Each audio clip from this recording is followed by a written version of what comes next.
A petition is doing the rounds in Durban calling for action against police officers who failed to remove a firearm from a man in accordance with a protection order.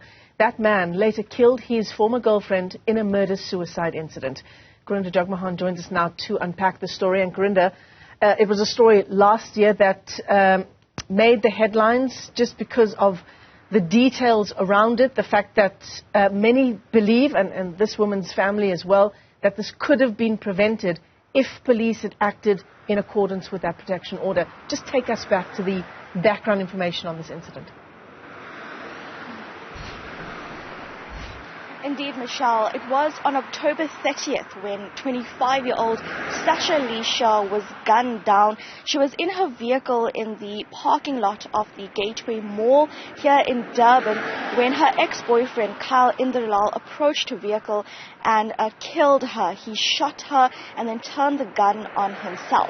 Now, following this murder, and as the family is trying to heal, they've seen protection orders that was granted to Sasha just 33 days before her murder, in which Sasha detailed how she feared for her life because of her ex-boyfriend. She'd broken up with him, she said, because of years of emotional and physical abuse as well as threats to her life with the very same firearm.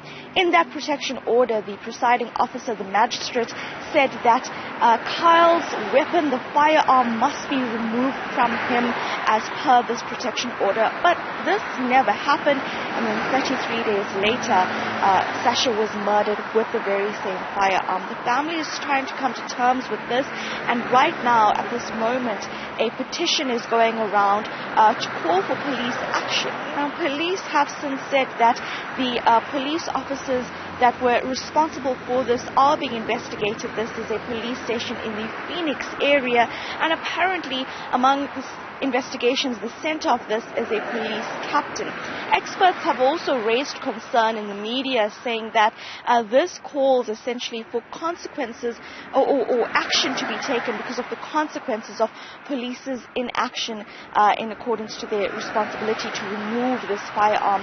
We're going to be speaking to Sasha's mother later today, where she's going to detail the months that have been since her daughter's murder. Especially, she has said that it has been difficult to try and speak to various authorities in order to find justice for the death of her child.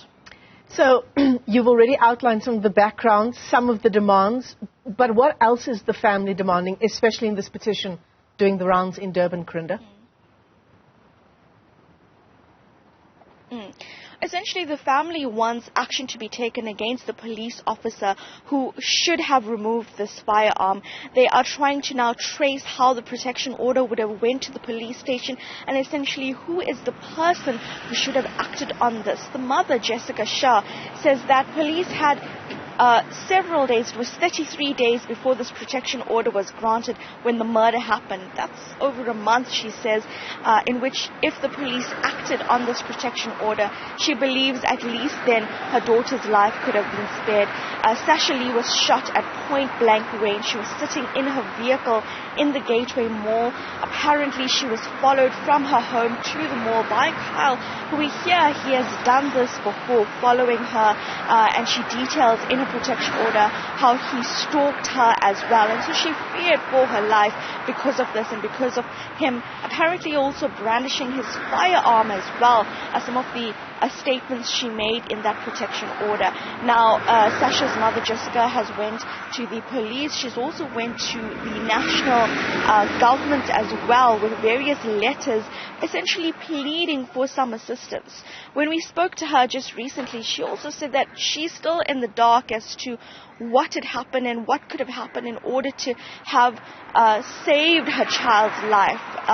And so it's a heartbreaking story of police's inaction essentially that could have essentially saved the life of a 25-year-old who told various authorities that she feared her abusive ex-boyfriend at the time and that she was looking for some sort of reprieve and protection from authorities because of this. And of course this adds then to the conversation of gender-based violence, something we know is a critical issue in this country, and of course something which the authorities need to pay more attention to in order to protect the women and children of the country.